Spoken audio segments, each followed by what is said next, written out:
Hi there, and welcome to today's video.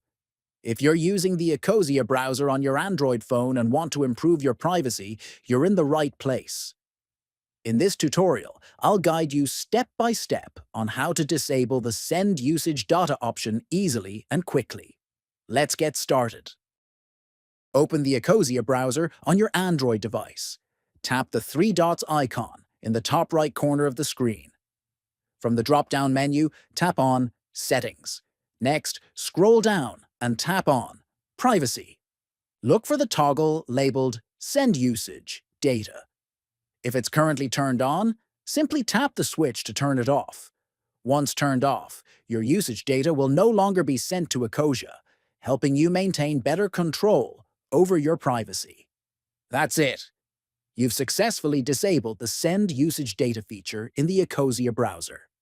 If you found this video helpful, don't forget to like, comment, and subscribe for more useful tips.